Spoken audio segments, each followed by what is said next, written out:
Hola, ¿qué tal? Buenos días. Bueno, pues estamos otra vez aquí en una emisión más de nuestro proyecto conjunto, en donde Claudia Blix, con su proyecto Cinema Blix, en su sección de psicoanálisis y de cine, presenta junto conmigo en el proyecto de nosotros, Energía y Anteleya, con Energía y Psiquismo, y en mi caso lo voy a hacer tanto en la sección de psicoanálisis y cine como psicoanálisis y literatura, una obra que es para mí una obra maestra de un gran escritor, un premio Nobel, Thomas Mann, que escribió precisamente Muerte en Venecia, un libro cortito, es fácil de leer en el sentido del tiempo, pero muy difícil de leer en el sentido de la profundidad.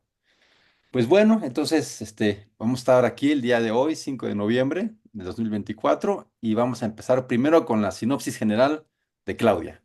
Cuéntanos, Claudia, ¿de qué trata esta película? Bueno, yo tengo un canal que se llama Cinemablix y les voy a contar de qué trata la película. La película es una obra maestra de la cinematografía con una atmósfera opulenta y evocadora que transporta al espectador a la Venecia de principios del siglo XX, y la trama va a seguir a Gustav von Aschenbach, un compositor alemán que se va a enamorar obsesivamente de un joven polaco llamado Tazio durante su estancia en Venecia. La dirección es del italiano Luchino Visconti, que es un maestro del cine italiano, y su dirección es considerada innovadora y estilizada. Visconti nació en 1906, murió en 1976, hizo películas famosas como El Gato Pardo, El Inocente y Muerte en Venecia, entre otras. La fotografía es espectacular, es impresionante y va a capturar esta Venecia totalmente decadente. Venecia tiene esa característica que se puede ver espectacular, positiva, optimista, o también se puede ver decadente, y esta es la atmósfera de esta película. Dirk Bogarde, que ofrece una actuación intensa y emotiva como Aschenbach. En la novela es un escritor y en la película es un músico. Luchino Visconti lo cambió a que sea un músico. Pues ya, ya lo Ok. presenté. No, bueno, pues a mí me parece que es una apuesta de Thomas Mann muy compleja, porque en esa sencillez de lectura, pues da muchísimos guiños que si uno los sigue, pues precisamente nos damos cuenta que la propuesta tiene que ver con múltiples cosas. Por eso me parece una de las producciones complejas, muy importantes y difíciles de poder analizar, porque tiene muchos entresijos, muchas miradas, es evocativa, se presta mucho a la múltiple visión, no da mensajes cerrados, sino más bien muy abiertos, y por eso creo que cada comentario tiene su riqueza y su forma precisamente de poder ver de una forma más compleja. Yo empezaría diciendo algunos lineamientos generales. Se trata de un artista que eligió ser un artista más bien racional, productor de, en este caso, de música más estructurada o de obras literarias mucho más razonadas y mucho mejor trabajadas. Y esto va de la mano con precisamente algunos contrastes que nos ofrece Thomas Mann entre los germanos y los italianos, que va de la mano de la forma de ser protestante y la forma de ser católica. Los protestantes mucho más exigentes, ordenados, sibaritas, estructurados, y los italianos mucho más relajados, que son poco, como proclives a la expresión artística por medio de estos aspectos mucho más estructurados. Y este escritor, que se encuentra en la etapa, digamos, como tardía de su formación y de su éxito, tanto el pintor, perdón, tanto el músico que nos muestran en la película, como el escritor que nos muestran en el libro, de repente entra en un proceso de crisis artística y crisis personal. En la película un poco lo respaldan también en situaciones personales, ¿no? Como la muerte de su hija, así es en la película. Y acá, precisamente como en alguien que está en una pugna sobre cómo es que ha creado de forma tradicional, en donde tiene un éxito, pero que de alguna manera nos hace ver Thomas Mann que es como si fuera una especie, pues como de falso orgullo, ¿no? O de falso éxito, un poco como esto síndrome del impostor. Y él entonces en esa búsqueda de tratar de encontrarse más en una área más poética, romántica, profunda, se da la oportunidad de irse a Venecia y ahí es donde empiezan todos estos contrastes. Y es de la etapa tardía. Después hablaré de algunos aspectos psicoanalíticos, pero digamos que estos entresijos ya nos colocan la complejidad porque además va, como dice muy bien Claudia, una Venecia que puede ser un lugar que nadie puede perderse en el mundo, con una fiesta muy interesante, donde esa fiesta está llena precisamente de aspectos muy particulares, como son precisamente ese baile de las máscaras, que influye tantas cosas, ¿no? El baile de las máscaras que influye tantas cosas. Y esa misma Venecia está en Italia, en esta Italia que es precisamente tan creativa, pero que además está padeciendo de la peste. Y como padece de la peste, entonces ya se convierte en una Venecia que no es la turística y que además en esos juegos que hacen las gentes que están organizando el lugar de residencia, que es un hotel de lujo para burgueses, que es el Lido, cerca de Venecia, pues no se atreven a decir lo que está pasando. No se atreven a decir que hay una peste, con tal de tenerlos, porque Venecia sin turistas no es nada. Bueno, primero quiero poner todo ese entresijo de muchas variables, porque tiene muchas cosas finas que luego ir viendo de cada una de las variables. Sí, Chloe. Sí, por ejemplo, cuando llega al hotel, le hablan de profesor, eh, de músico, le ponen como mucha atención, le dan un cuarto increíble, lo acompañan, todo es como diciendo que él es lo máximo, pero cuando lo vemos solo, lo vemos como una persona decadente, triste, está en su cuarto, cuando está solo está triste. Ahora, cuando él va a lugares en el hotel, todo mundo como que, ay, ahí viene el profesor de música, pero él cuando está solo se ve que, pues que trae una crisis existencial terrible, terrible, ¿no, Javier? Sí, y es que ese es el punto, ¿no? Que de alguna manera, como siempre, el libro y la película nos ofrecen grandes cosas y diferencias. Me parece muy buena película, como tú dices, una excelente fotografía. Pero es imposible, ¿no? Poder como expresar la crisis del mundo interno en el cine en comparación con el libro.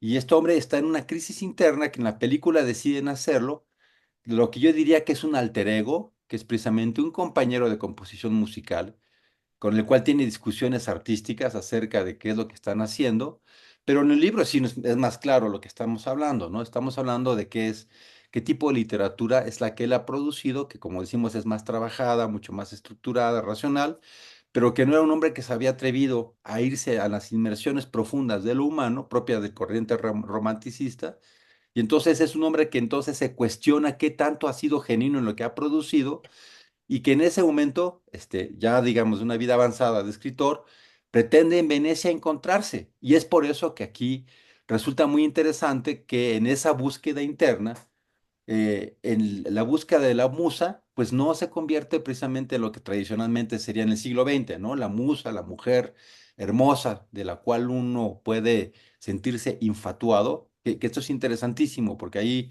yo creo que la canción de Rod Stewart, Infatuation, habla muy bien precisamente de esa sensación que este hombre tiene cuando ve, claro, Infatuation es claro, el siglo XX de Rod Stewart, y habla de una mujer bella, donde el hombre queda impactado, queda en ese sentido alterado internamente, queda idealizando a esa persona, ese objeto bello que está viendo, y que además en el siglo XX es súper interesante porque qué tanto vemos este juego de infatuación, que en realidad el juego de infatuación es de enorgullecimiento, de soberbia, de sentirte mucho, de estar en esta como pose narcisista de lo bello que es uno. Pero que Rod Stewart me parece muy padre su canción porque precisamente lo que hace es quitarnos de esa definición tradicional de infatuación, que sería propiamente la mujer bella que está presumiendo de su belleza con el hombre que queda infatuado, que es lo que hace Rod Stewart. Entonces él lo hace muy bien porque ya hace ese entresijo donde es un juego entre la vanidad de la belleza de la mujer del siglo XX versus el hombre que está extasiado con esa belleza. Y ese juego, digamos, sirve para que el mismo Thomas Mann del mismo siglo XX nos ofrezca una forma distinta de acercarse a las musas porque él hace relación al Fedo de Platón. Y en el Fedo de Platón no vamos a ver, no estamos en el siglo XX, estamos hablando de un momento donde la mujer tenía otro lugar, mucho menos privilegiado, y en donde este fenómeno de infatuación probablemente poco se dé, pero él hace la referencia al Fedo, hace mucha referencia a la mitología griega, y en el Fedo de Platón, pues vamos a encontrar que la belleza se va a dar, el proceso de idealización se da hacia la belleza del joven mancebo, que también era frecuente, ¿no? Ya en las memorias de Adriano, Yursenar nos ofreció esta forma de relación de la gente de poder de más edad con los jóvenes, la belleza de los jóvenes.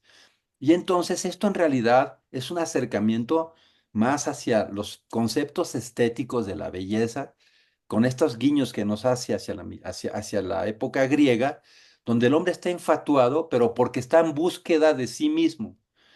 Thomas Mann elige que esta infatuación, esta búsqueda de una musa, no sea a una mujer del siglo XX, sino más bien sea a este joven efebo, que lo comparan, que hacen inclusive alguna referencia a una estatua de Praxiteles, de un muchachito que se está quitando una espina con unos cabellos hermosos, muy,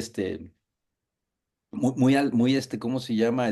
Como chinos y como entrepuestos, y que escogen un actor, un muchachito con una cabellera también impresionante, ¿no? Una cabellera muy hermosa, pródiga, diferente a la mía, pero muy, muy hermosa, Totalmente.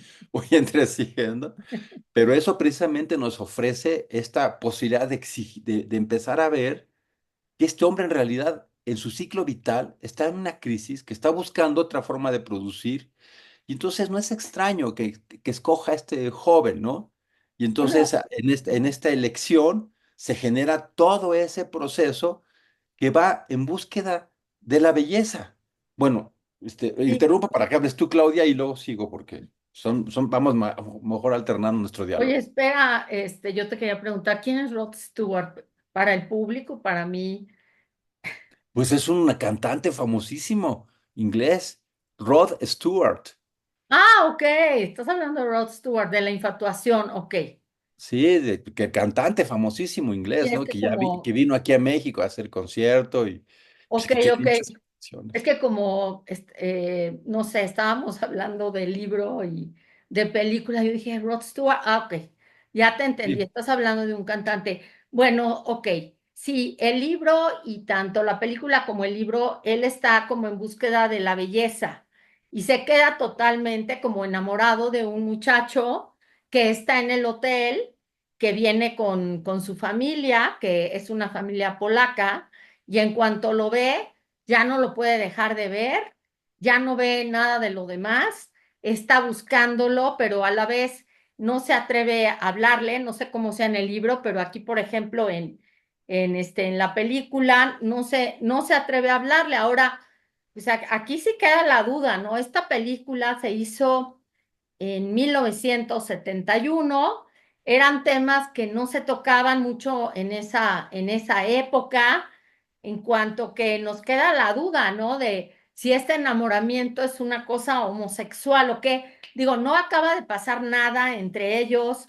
Él nunca, nuestro personaje principal, el profesor, jamás se le insinúa al muchacho, pero bueno, también queda la duda, ¿será que es homosexual? Está buscando la belleza, ¿por qué se queda tan impactado por este muchacho? ¿Por qué no se queda impactado por una de las damas que había ahí en el hotel? No sé, tú qué pienses, ¿no? Porque también yo creo que en esa época, Luchino Visconti en 1971, pues también por eso tuvo éxito esta película, porque no se hablaba mucho de estos temas de atracción sexual hacia el mismo sexo. Ujú. Pues yo creo que hay que hacer, yo tengo una lectura muy diferente a la tuya, porque precisamente a mí me parece que Thomas Mann hace un guiño muy claro a la Grecia, ¿no? Y ahí es donde, digamos, en esto que tú interpretas de enamoramiento y si es homosexual, yo creo que precisamente lo que hacemos es quedarnos lejos de la propuesta, digamos, artística que está haciendo Thomas Mann, porque aquí es donde tenemos un acercamiento donde las líneas son muy tenues entre lo que es, digamos, lo psicoanalítico patológico con los procesos internos profundos de generación poética, donde esos hilos muy delgados, pues sí podemos ver claramente que aquí no tenemos, nos digo, nosotros que tenemos mucho trabajo acerca del psicoanálisis de la perversión, no tenemos ningún elemento para hablar de eso en realidad, ¿no? Es en realidad más bien todo el tiempo estamos hablando de una psicología profunda, donde estamos viendo un artista que está tratando de buscarse y que encuentra una musa inspirándose en el Fedón, precisamente de Platón, donde había otro momento histórico. Y para no ser anacrónicos, en ese momento entonces lo que había más bien era un acercamiento donde esta belleza tenía que ver precisamente con la búsqueda de esas formas perfectas, que en esa perfección, ahí es donde podemos pensar que puede haber esta infatuación. Por eso yo hacía tanto, yo hablo de infatuación porque me parece un término muy interesante para esto, y por eso hablaba Rod Stewart, pero que ya desde una perspectiva más como griega. Ujú. Aquí traigo un fragmento de los trabajos de Gutiérrez. Me encanta el trabajo, ¿no? Este es un gran griególogo que se ha encargado precisamente de estudiar pues toda la obra griega, y me parece que en estas colecciones que ha hecho de Gredos estupendas, ¿no? De análisis crítico de la obra griega, quiero leer un fragmento un poco para que empecemos a ver en el contexto que está tratando Thomas Mann de generar una visión de lo que está ocurriéndole a esta persona. Dice Gutiérrez, un joven bendecido con esta preñez espiritual busca la belleza en la que él puede dar a luz. La belleza física le atraerá, y cuando la encuentre unida a la belleza del alma, da a luz, y él y su amigo crían juntos el fruto. Es decir, él lo educa hablándole de lo que un hombre bueno debería ser y hacer. Este vínculo es más fuerte que el que existe entre padres e hijos, en la medida en que los hijos son más bellos y más inmortales. ¿No fueron las leyes de Licurgo y Solón una progenie más bella de lo que podría haber sido cualquier hijo mortal? Estos son los misterios menores del amor. La relación final podría, pensaba ella, estar más allá de mi alcance. No obstante, hablaría de ella, de la belleza.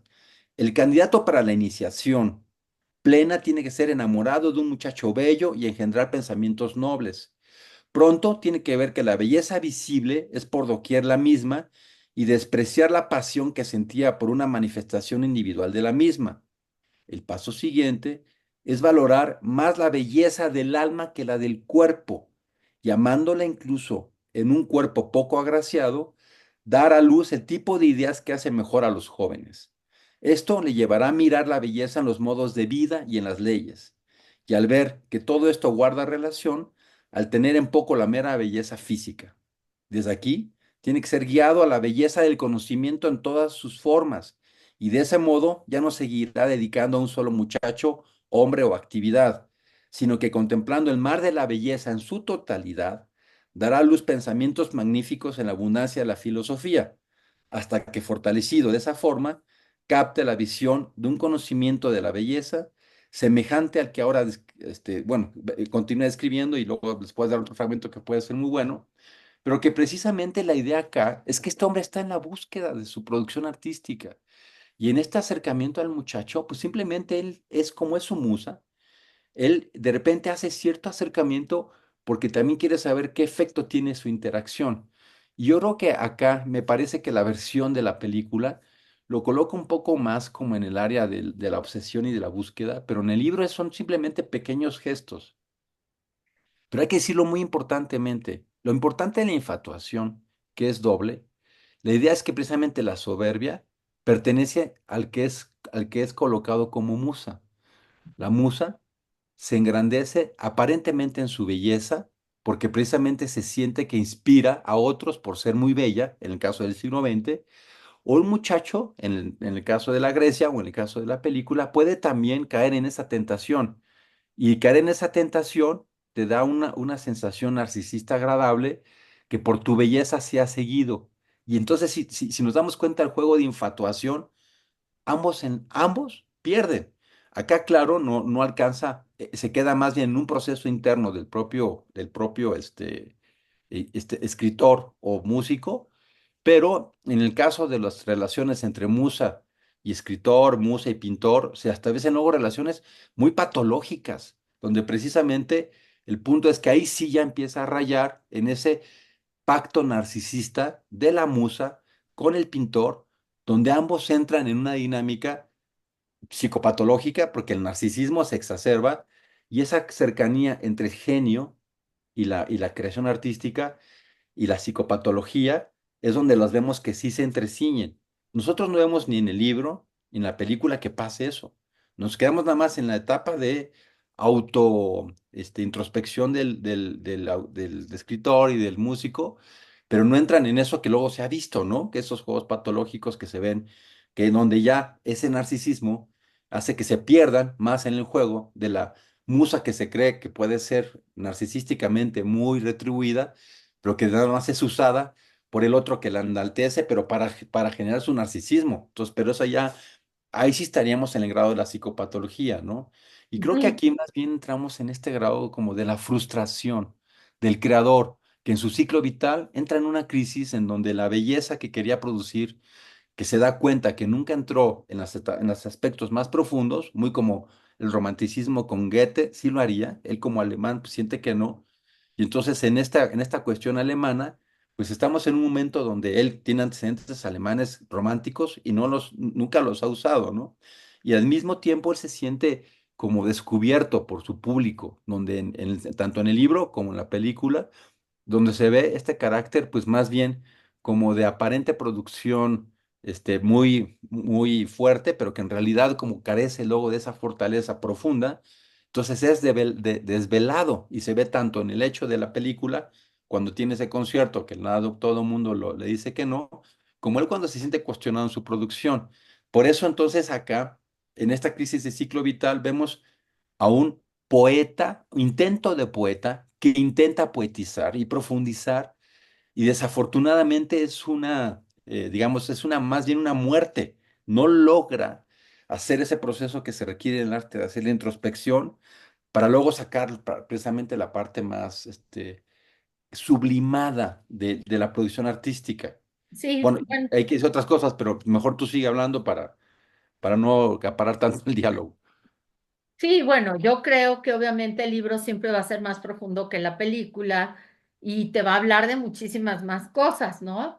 En la película, pues no se ve esa profundidad que tú mencionas, Javier, y pues más bien vemos a un hombre como, pues en decadencia, sin saber qué rumbo tomar, y pues sí, enamorado de este muchacho siguiéndolo. De hecho, le dicen que, bueno, que el cólera, porque en la película es el cólera, no es la peste, está en Venecia, pero que no quieren decir para que no se vayan todos los del hotel y todos los extranjeros y todo eso. Y él decide quedarse, bueno, se va, se quiere ir, pero pierden la maleta que la van a llevar al lago de Como, que se perdió y él feliz, muy feliz, regresa al hotel otra vez para encontrarse con este muchacho joven y poder estarlo observando. Digo, para nada vemos algo como en lo que estuve viendo y analizando, como en la película esta Lolita, ¿no? Que Lolita ya eso es otra cosa. Es un señor que está casado con una señora que tiene una hija divina de 14 años y este hombre se enamora perdidamente de Lolita, de esta jovencita, manda la goma a la otra mujer y sí hay una acción con Lolita, o sea, él sí se lleva a Lolita, él sí la pervierte, él sí la utiliza. Y bueno, esta es otra cosa, ¿no? Porque esto es más bien una observación de este muchacho tan guapo y este muchacho tan guapo de 15 años o así, también está maravillado de que lo estén observando porque también observa a este señor todo el tiempo, ¿no? O sea, cuando él observa al muchacho, el muchacho también lo observa a él y se vuelve como un juego de miradas. No sé si en el libro, por ejemplo, hay algún otro contacto o no, porque aquí solamente son como miradas, como que él lo sigue. ¿Hay algo más, por ejemplo, en el libro? No, por supuesto no. O sea, No. de hecho, por eso insistiendo, ¿no? Él hace precisamente estas referencias a Grecia porque habla inclusive de Jacinto, ¿no? Que Ajá. Jacinto es un joven adolescente que estuvo precisamente en una cercanía con Apolo, ¿no? El gran Apolo, ¿cómo es posible que Jacinto, que era un adolescente, pudiera tener una presencia? Pero precisamente en psicoanálisis lo que caracteriza a lo que son las perversiones son Ujú, las acciones, ¿no? Es el acting out, el actuar. Y ahí es donde en lo fino los ofrece aquí Thomas Mann una obra muy sublime en donde precisamente lo que estamos viendo son los procesos internos que sufre un poeta, que luego por eso se dice que tienen el sino del arte, donde la gente que tiene esta capacidad poética de producción entra en estos procesos de introspección tan dolorosos, tan difíciles, donde tiene que vivir emocionalmente de una manera tan drástica, tantas emociones que se le juntan y que precisamente la idea es que desde una perspectiva psicoanalítica, una persona que entra en esos procesos introspectivos pero que no actúa, pues no hay un proceso de perversión. Lo que ujú, caracteriza la perversión es la acción. Pues por supuesto que aquí no hay ninguna acción, es un proceso interno, pues. Y más bien, yo pensaría que lo que es muy interesante en este libro de Thomas Mann es que es una invitación a que los que están leyendo puedan acceder a este atrevimiento de ver toda la complejidad donde en el interior se están entretejiendo las pulsiones, deseos, inclusive lo pone él, la pasión, el amor, eros, tanatos, y inclusive aquí Thomas Mann habla claramente de que esto es como un extravío que el poeta tiene que tener. Por eso el proceso creativo del poeta puede ser un libro, pues como dice Pessoa, ¿no? De desasosiego, de una gran dificultad interna donde el poeta nos está compartiendo el atrevimiento o el sino que ellos tienen precisamente al hacer esta creación y por eso también habla muy claramente Thomas Mann en esta obra, que muchas veces cuando la gente no tiene acceso a lo más artístico, a lo más sublime, le cuesta tanto trabajo entender todos los procesos que vive un poeta cuando entra en sí mismo. Y que por eso es más importante, dice Thomas Mann, que más bien conozcan el producto final, que es la poesía final, porque si están las gentes que no leen mucha poesía o no están acostumbradas a esto, si hacen una entrada a estos juegos internos tan profundos, donde hay esta mezcolanza de imágenes, emociones, que son difíciles de poder creativamente llevar a algo más sublime y superior como la creación artística, puede ser que la gente no lo entienda, ¿no? Y que lo vea simplemente como algo ya como si es pecaminoso, ¿no? Cuando realmente lo que está tratando de hacer es una búsqueda. Lo que pasa es que en este caso es una búsqueda que no logra final. Este ujú, hombre, en su ciclo ujú, vital, y aquí yo traería precisamente todas las aportaciones de Erik Erikson, que hablaba precisamente de que mucho que en el ciclo vital que se van haciendo diferentes etapas, si uno en la vejez no ha podido vivir sus etapas anteriores, uno entra en la desesperación. Y acá es donde me parece que el título Muerte en Venecia, por eso es tan interesante, porque bueno, primero a nivel individual, se trata de un sujeto que se buscó, que intentó profundizar, que a final de su vida intentó hacer sí mismo, de un protestante muy disciplinado que escribió de una forma muy, como disciplinada y que precisamente cuando intenta entrar precisamente al pasado, pues ya al pasado, a lo que él ya no vivió, viene una serie ahí de juegos que son precisamente que los dice Thomas Mann, juventud, juventud como belleza, vejez como fealdad, juventud como amabilidad, belleza como sabiduría, ¿no? Y en estos contrastes, él intenta hacer una regresión, pero es un poeta malogrado que va a Venecia a morir. Entonces, si lo vemos desde una perspectiva individual, es un sujeto poeta, digo, un sujeto artista, escritor, con un éxito, que al intentar ser más genuino y tratar de entrar a esa regresión, como no lo hizo antes, intentó irse a Venecia a encontrar eso con los italianos que son mucho más plásticos y mucho más flexibles, y no lo logra, porque finalmente también habla un poco de esa cuestión de la relación de los sajones, germanos con los ítalos, que son diferentes, ¿no? Inclusive cuando están empezando la peste, dice que todos los alemanes se van y él todavía se queda, dice, bueno, ya todos los alemanes mucho más así organizados se van y él se queda todavía, ¿no? Pero voy a eso un poco porque en el título se ve el fracaso individual, el fracaso, pues precisamente de no lo haber logrado ese proceso poético interno de búsqueda y que acaba muerto, pero porque además también nos trasluce que ese efebo o ese joven muy bello era frágil, que podía morir. Tan es así que cuando yo hice la lectura, en los últimos tres párrafos habla de la muerte, ¿no? Al hacer la lectura pensé que se había muerto el efebo, el muchachito y no él. Y luego ya alguien que vio la película me dijo, no, se murió él. Antes ya leí los últimos tres párrafos y sí, sí, bueno, sí, sí te permite ver que es él. Pero no importa, porque si muere él, o si muere él como escritor, o el jovencito, será lo mismo porque él ya en su mundo interno estaba en este juego que también es onírico, también hace estas referencias oníricas todo el tiempo, y en esas referencias oníricas pues se muere él, digamos la musa, que es ese muchacho o él, para el caso es lo mismo, ¿no? Porque se deja de desidealizar a la musa, o él se muere porque no logró el efecto final, pero que de la forma colectiva y global es súper interesante, porque a nivel global, Muerte en Venecia también habla de esa situación donde cuando aparece la peste en Venecia, pues cómo finalmente reacciona la gente, ¿no? Como que no hay nada, es un fenómeno social interesantísimo, ¿no? Que la gente, pues aquí pasó en el mundo, ahora que tuvimos la cuestión de la pandemia, pues mucha gente como que quiere decir que no hay nada, que no pasó nada. Y ahí en el libro y en la película las autoridades mejor prefieren negarlo con tal de que no se vayan los turistas. Y en esa negación todos saben que está pasando algo. Están los indicios de que está pasando algo, ¿no? Inclusive cuando él sí verá cómo, que le digo que cuando él sí iba a ir de regreso a Frankfurt y su pasaje y sus cosas se habían ido a Como, se ve un hombre que cae muerto. Entonces todo el mundo sabe que pasa algo, pero nadie se atreve como a decirlo claramente, ¿no? Así queda como en lo social, así como que no se ve. Y esto es interesante, por eso los cuentos de Canterbury, ¿no? Que precisamente es como en medio de la peste, pues ¿qué pasa, no? Es como negar todo lo que está pasando, como encerrándose para que olvidemos todo lo que está pasando de la peste, pues neguémoslo. Y aquí se ve que finalmente es una muerte que está dándose en Venecia y la gente lo está negando.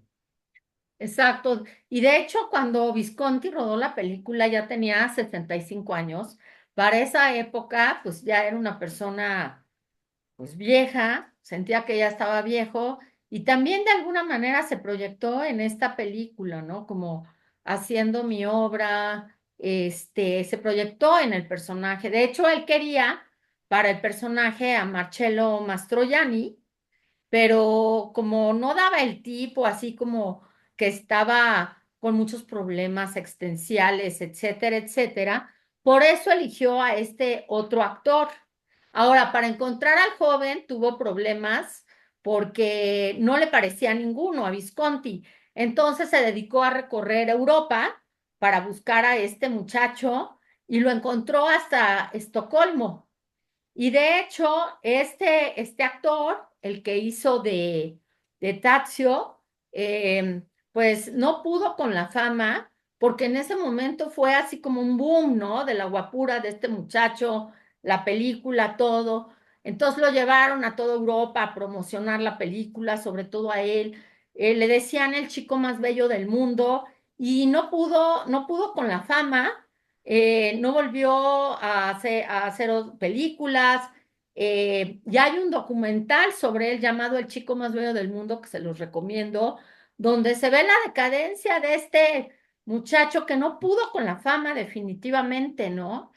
Porque no tenía 15 años, lo llevaron, lo hicieron sentir lo máximo, y luego él ya no pudo, se dejó, nos pasan a un hombre ya todo dejado, con las barbas, pero mal cuidadas, viviendo en un lugar horrible. Y bueno, vale mucho la pena ver este documental, El chico más bello del mundo, se los recomiendo mucho. Y bueno, eso le pasó a este muchacho como les pasa a tantos actores jóvenes, ¿no? Que viene el boom de la fama y no pueden con ella, ¿no? Son demasiado inmaduros para esto.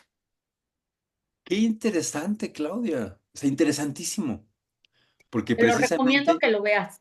sí, no, qué interesante, porque precisamente ahí estaríamos otra vez hablando de cómo a través de una obra ficcional fílmica, donde se trata de jugar con estos juegos, este muchacho le pasó, quedó infatuado en su belleza Mm, y no pudo precisamente canalizarla.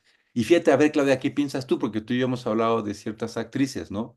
Que es diferente a lo que sucede como actrices como Scarlett Johansson, o que digamos que como que logran, que tienen algo de belleza y que esa belleza como que la logran canalizar como siendo muy famosas actrices, pero al mismo tiempo se infatúan y esa belleza como que la siguen como actuando y se hace un juego, ¿no? Del público y ellas donde el infatuation continúa y en esa continuación, los que pueden más o menos canalizar en artista, fama, eso, logran mantenerse en la producción, ¿no?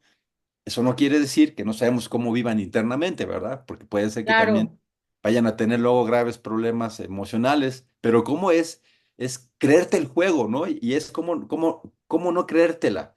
Y cómo creértela dentro del arte, dentro de lo sublime, o en qué momento, si eres capaz de hacerlo, puedes hacerlo y te mantienes ubicado, ¿no? Y no te pierdes.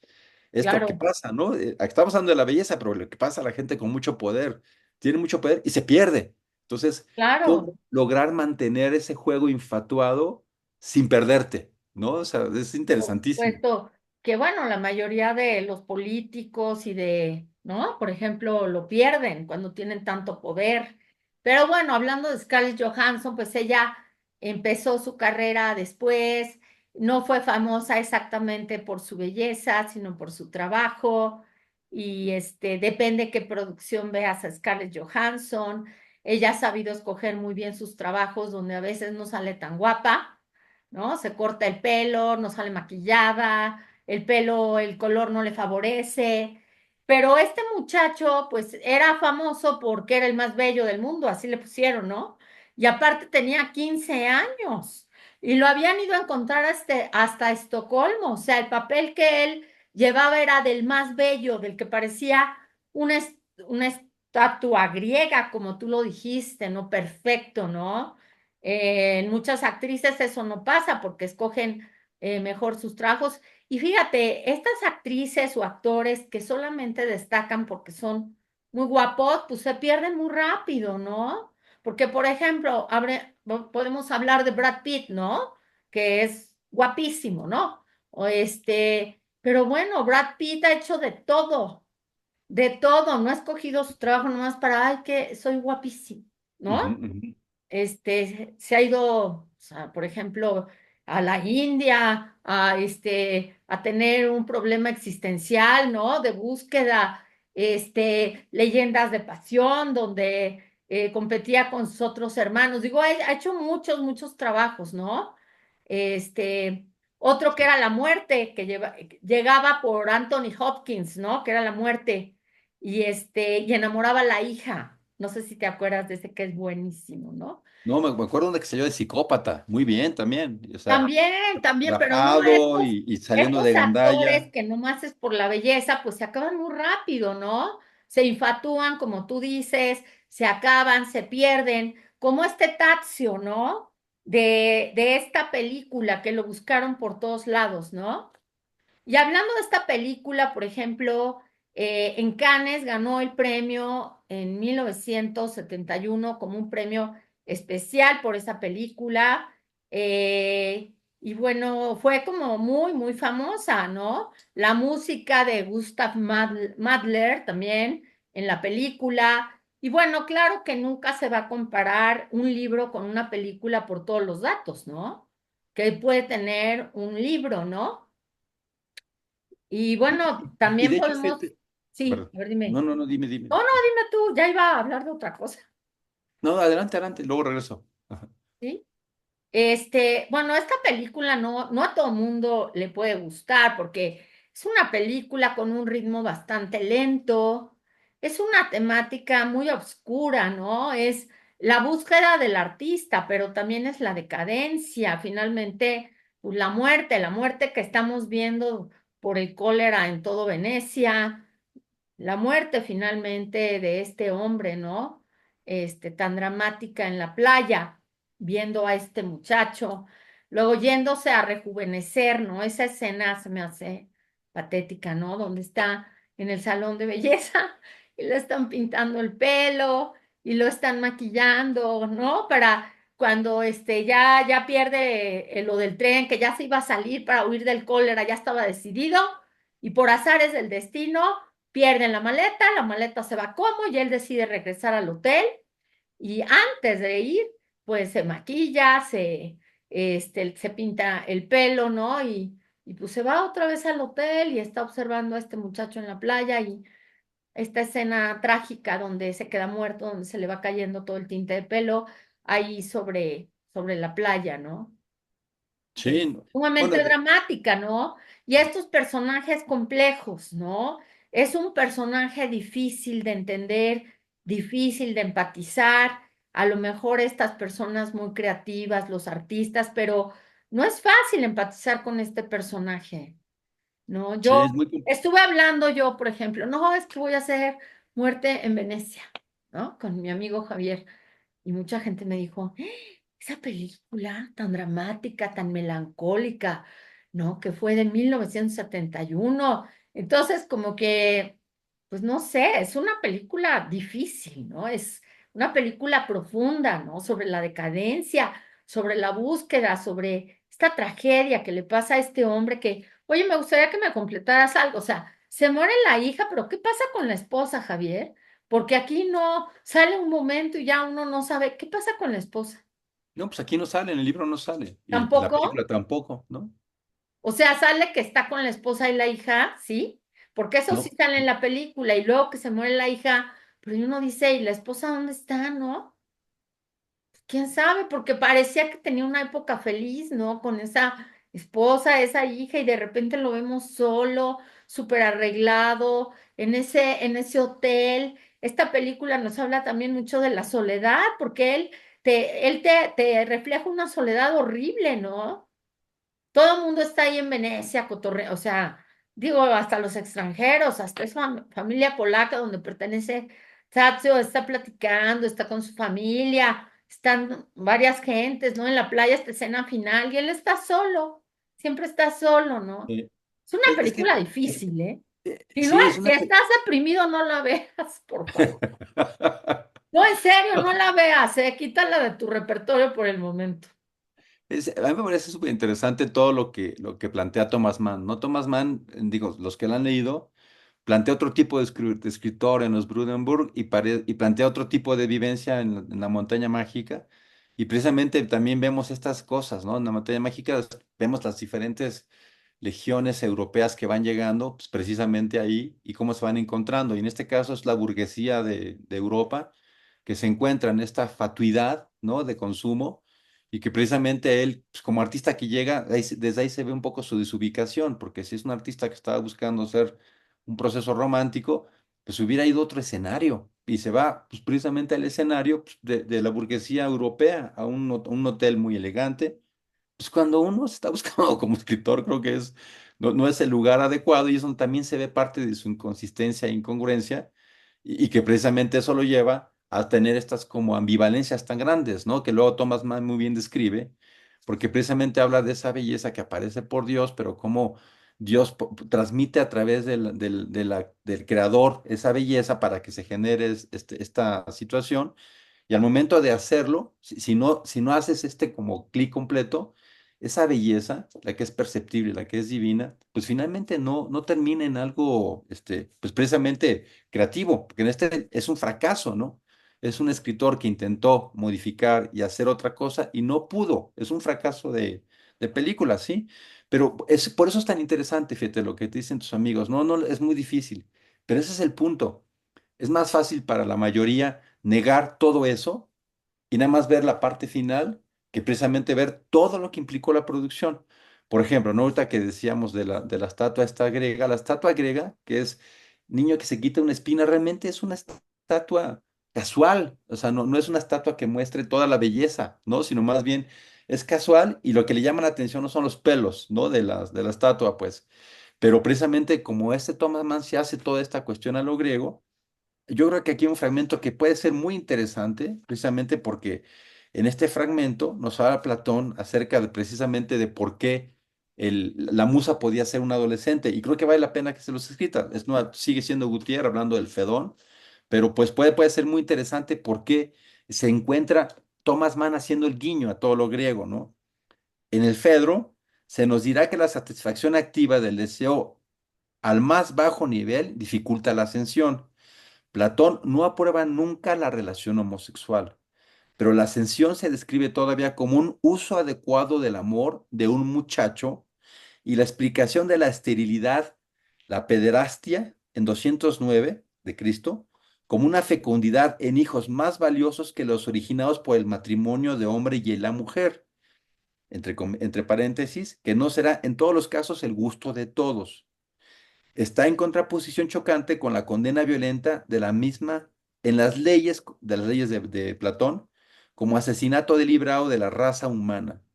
No obstante, el mensaje de las dos obras es esencialmente el mismo. El tercer tipo de enamorado en las leyes de Platón seguramente es el enamorado filosófico del banquete de Platón, que de hecho para Platón, Sócrates mismo, ¿no? Que es un poco como decir, aquí la producción, si nos vamos a lo platónico y a la referencia griega, Thomas Mann está tratando de decir que lo que quiere producir ahí, en el sentido artístico interno, ¿no? Es que es ahí donde, acuérdense que esto no está en la actuación perversa sexual, nunca Thomas Mann se va a esa dimensión, todo es profundo artístico interno, es que en esa toma de esa musa de un muchachito, como es mucho de la Grecia, recordemos que estamos en Grecia, en el guiño que hace Thomas Mann a Grecia, dice que la producción de ellos dos será algo mucho más sublime que la producción de un hombre y una mujer con un hijo. Entonces ya no está, al no escoger la musa a una mujer, sino a un muchacho, lo que está tratando es retomar en esa Grecia donde se veía que ahí pudiera pasar algo creativo, donde la concepción no va a generar algo que es vida como un muchacho, sino más bien es creación artística, pues.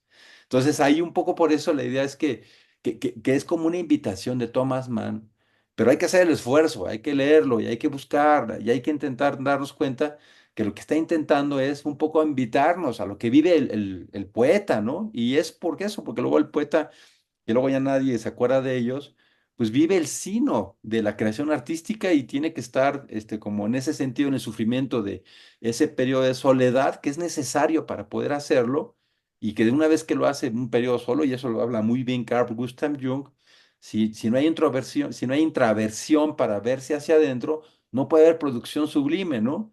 Si uno nada más está en lo operativo externo, en lo práctico y en lo aparente, pues no se puede meter en esta parte profunda, ¿no? Y acá, inclusive cuando Bachelet habla en la soñación de la imagen, de cómo es necesario hacer para que precisamente exista un poema, existe una necesidad de ir a las partes más regresivas, es que uno no puede generar nuevas imágenes poéticas si no entra a lo más profundo de uno mismo. La poesía no puede darse por casualidad, pero también no es casualidad que la poesía casi no se lee, precisamente porque la poesía de entrada, lo sublime no se lee, pues mucho menos a la gente le cuesta trabajo entrarle a lo más sublime. Entonces, si uno hace el esfuerzo, va a empezar uno a encontrar todas estas profundidades, que es un poco la invitación que nos hace el Fausto de Goethe, ¿no? Si uno lee el Fausto de Goethe, es una invitación también a entrar a estas profundidades internas para luego entonces ver cómo se entreteje. Y a veces diríamos, bueno, esto es un libro para escritores, no para personas, pero yo pensaría que al contrario, yo pensaría que es una gran oportunidad para que precisamente los que no somos poetas, pues podamos adentrarnos un poco a ese mundo fascinante de lo que es la poesía y que implica tolerar la frustración de la emocionalidad que no es tan sencilla, pues precisamente si uno no está dispuesto a abrir esquemas más así de la gestal, ¿no? De lo que uno compone para meterse al mundo intrapsíquico profundo de la creación. No, Oye, no es mira, fácil. yo encontré un dato, Javier, me encanta todo lo que dices. Este, no sé si estoy de acuerdo, pero me encanta lo que dices.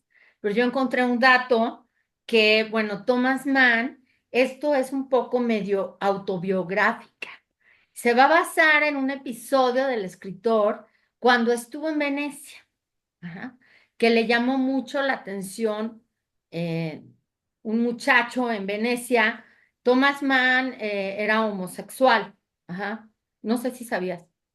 ¿no? ¿No? Bueno, sí, sí era homosexual. Y bueno, sí, de estar buscando información, pues sí, esto es medio autobiográfico, pero eh, la verdad, como describes tú el libro, hasta me dan ganas de leerlo, a pesar de pues, la depresión de la película, ¿no? Y que es buena película, ¿no? Pero hasta me dan ganas de leer el libro, ajá, Ujú. de cómo lo Pero ahora describe. fíjate, yo te voy a decir una cosa bien importante, ¿no? Porque en literatura hay que tener precisamente lo que digo, como extensión de esto que estamos diciendo, una cosa es el autor del libro, otra cosa es el narrador del libro y otra cosa son los personajes del libro. Son cosas muy diferentes, ¿no? Y lo quiero decir muy, muy enfáticamente porque si es homosexual o no él, a nadie nos debe de interesar, porque precisamente si no, lo que estamos haciendo es dejar de ver el libro. Porque Claro. si un escritor es homosexual, esa es su vida personal. Pero el escritor, que es un artista, al crear una obra con un narrador, ya lo que está ahí haciendo es una obra de arte donde no nos interesa su vida, a menos que sea como en estas obras que hemos comentado de Carrère, ¿no? Donde él lo que hace es, yo estoy escribiendo de mi vida. O lo que hace Arnaud, el premio Nobel, esta mujer francesa, dice, esta es mi vida, es autoficción. Pero si no se está haciendo autoficción, prácticamente yo pensaría que ese dato inclusive habría que no tomarlo en cuenta si uno lo que quiere es analizar la obra literaria y No, no, claro. Yo no al eso autor, es ¿no? como Woody Allen, por ejemplo. O sea, Sí, Woody Allen es un genio para las películas, ¿no? Y uno no debe de dejarse influenciar para nada de la vida de Woody Allen, ¿no? De estas sí, partes terribles de que si andaba con la hija adoptiva de Mia Farrow, que en ese momento era la novia, y la engañaron. Eso no viene al caso para analizar la obra de Woody Allen, que es una maravilla sus películas y la verdad, Javier, deberíamos de analizar a Woody. sí, no, pues La es verdad, un nos ha faltado alguna película, es que es una maravilla, Woody totalmente Allen, de acuerdo. la profundidad, aparte él siempre está con el rollo de que está psicoanalizándose, ¿no? Y él, por Sí, ejemplo, se psicoanalizó en la vida real muchos años y eso lo plasma en sus películas. Estoy totalmente de acuerdo contigo que una cosa es que, por ejemplo, Van Gogh, ¿no? Van Gogh, sus cuadros maravillosos, el mejor pintor del mundo, ¿y por qué pensar en que Van Gogh tenía partes esquizofrénicas, ¿no? Por ejemplo, su obra es una maravilla, ¿no? Pero bueno, este es un dato que encontré de este escritor, que, bueno, lo quise compartir. y luego otra cosa intermedia sería, por ejemplo, Vargas Llosa, ¿no? Si uno ve Vargas Llosa, perdón, si uno lee Conversación en la Catedral, pues no nos importa lo que el autor piensa o qué tendencia política tenga, ¿no? O cómo sea su ideología política. Pero si uno lee La llamada de la tribu, que es un ensayo político, claro, estamos hablando de un hombre que tiene una franca ideología de la derecha, ¿no? Hacia la derecha, y ahí está colocando en La llamada de la tribu, en su libro, su perspectiva de por qué cree que la izquierda no puede ser una solución. Pero ahí sería diferente, porque en un solo autor tenemos un libro que sí importa mucho su ideología, y Ujú. tenemos otro libro de ese mismo autor que crea una obra literaria maravillosa, donde no nos importa qué ideología tiene, nos importa su cualidad literaria, Claro, pero por cualidad literaria, supuesto. ¿no? Y Sí, entonces claro. acá, digamos, Thomas Mann, a mí sí me hace que sí, me parece que es un libro bien interesante por eso, porque es todo un reto, pero sí hay que esforzarse precisamente porque si uno, es que el libro te repele tal vez también, tanto el libro. Si tú en el libro no entras a los guiños propiamente que hace hacia la Grecia y no te detienes en ellos, también puede ser que te quedes así como en el rechazo, ¿no? De lo que se siente. Con la película, ¿no? Si te quedas nada más en esa sensación, ay, perdón, ¿eh? Pues Toma puede agua. ser que en ese repele no entres, pero sí es como una invitación a entrarle. Y al mismo tiempo que le entras, es muy evocativo y amplio y muy rico, ¿no? Yo creo que este libro es muy rico cuando se lee profundamente y cómo es interpretado de formas diferentes. No, Javier, ¿y sabes qué? La verdad es que yo, por supuesto, después de ver la película, no pensaba leer el libro para nada, pero ya hasta me diste ganas de leer el libro, de cómo lo. No, dije, qué película, Dios mío, qué dramática, qué depresiva, pero ya lo que dijiste, ya hasta me dan ganas de leer el libro. Y yo sí quisiera destacar de la película varias cosas. Por ejemplo, tiene una fotografía impresionante, ¿no? Imagínate, de 1971, qué manera de fotografiar todos los personajes, la expresión del actor, la Venecia, Venecia que es tan bonita, tan romántica, que uno siempre quisiera ir a Venecia, pues no, no quieres ir a Venecia, porque es Venecia una decadente, ¿no? Después, bueno, obviamente la dirección artística de Visconti, ¿no? Como por un lado está el hotel todo sofisticado, ¿no?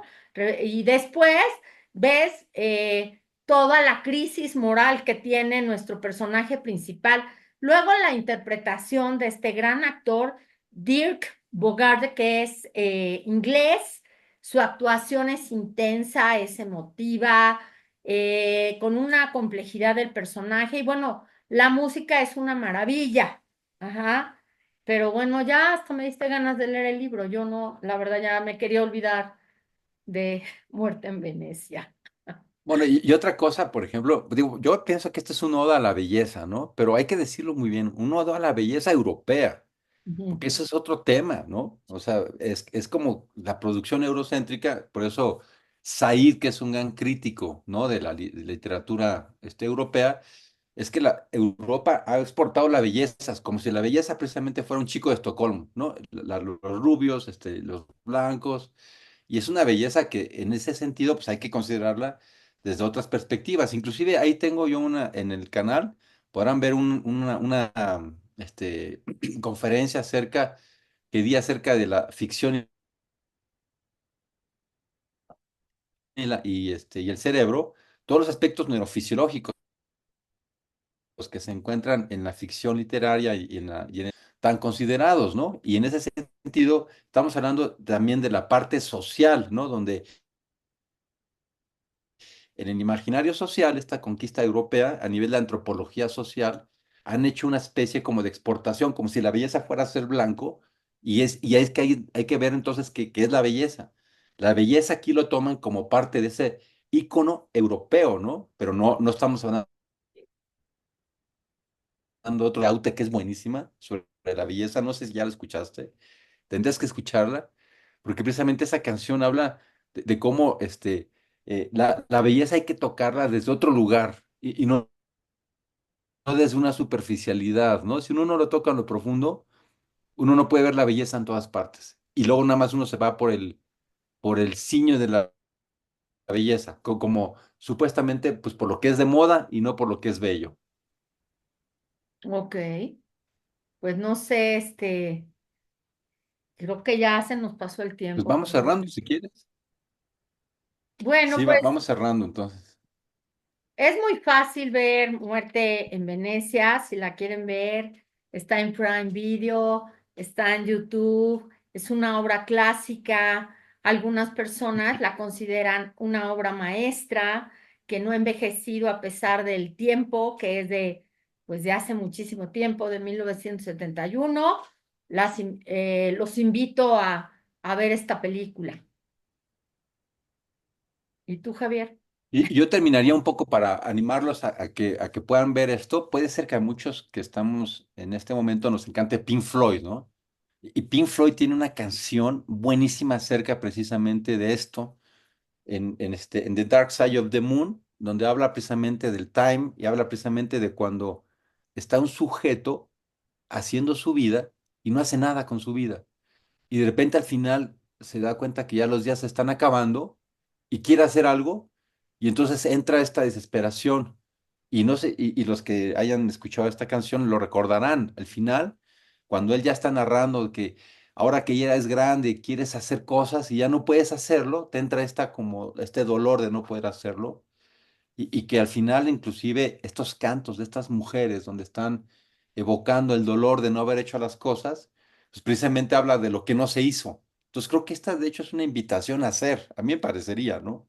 Claro, lo ponen aquí como alguien que se acabó muriendo, pero precisamente es una invitación para entrar a esa parte que es la difícil, ¿no? La de la construcción interna, búsqueda profunda, y que claro, puede ser que no se logre, ¿no? Si no, si uno no sigue haciendo ese esfuerzo, no se logra, pues. Por eso, a mí me parece una paradoja de Thomas Mann. Yo así lo siento, ¿verdad? Esto es arte y cada quien lo ve diferente, pero Thomas Mann, yo creo que es una invitación a decir, éntrale para que veas lo que es doloroso en la búsqueda, que este hombre acaba muriendo, ¿no? Porque inclusive esa escena final donde el muchachito, el otro, ¿no? El otro que lo dice claramente es moreno, ¿no? No es este rubiecito, sino que es moreno y que muestra la fragilidad de su musa, porque lo atumba y lo hace lo que quiere con él, es ese evento donde él dice claramente que también su musa es frágil y que puede ser que no viva, que no acabe.